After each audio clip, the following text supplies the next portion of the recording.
Hey everyone, welcome back to 21 Minute Reads with me, Maya D. This year I've decided to love myself, treat myself, help myself stay grounded by participating in the 21 Minute Read Challenge.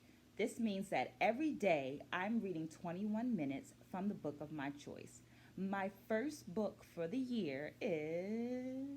Oh, upside down. Let's try that again.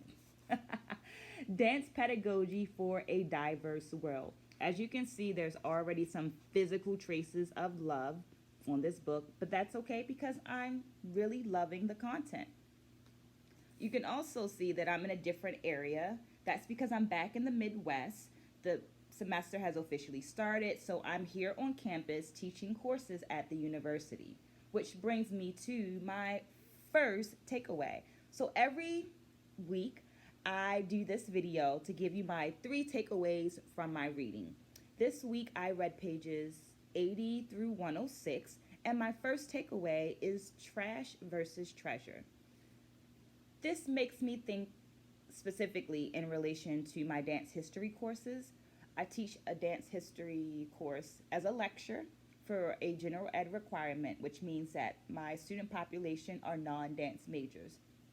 During the course, we use a case study approach to look at the histories around different dances and write about them and discuss them. Adrian Kapler brings up the idea or reminds us that every society has its own criteria for evaluating its art. This is important because as my students are looking at these art forms, it's very easy because we're here in the US to look at it through the lens of Western performance art, which these dance forms might not be those things. So to the best of my ability, I have the students and I do research around the communities, the societies, the culture in which the dance originates, and then go a little deeper to look for what this society might value or not value, and use that as our objective documentation of the dance form. So we're not critiquing it, we're doing our best to make objective documentations of the dance. My next takeaway is the idea of value in improv. So now I'm thinking of my methods classes, my movement classes, my technique classes, however you frame them.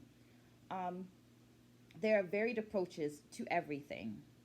So understanding that there is a approach to improv that is based in internal reflection and abstraction, but there's also an approach to improv that is communal, that is built upon, because it's communal, your movement is built upon the people and the things that are in the space. So that might be a person, your movement is based off of what they just did, but it also might be based on the music.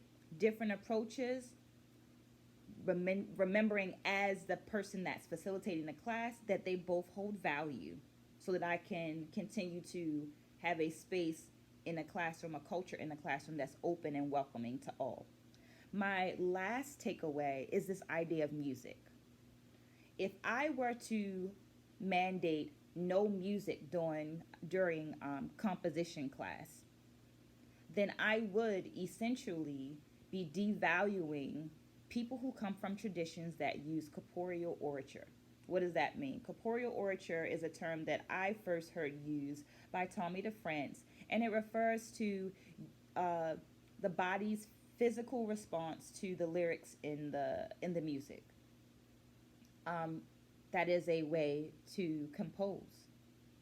So if I have a class where I am requiring, making it a mandate that there's no music during composition, then I am negating, devaluing, shutting off a group of people that use it as their incentive.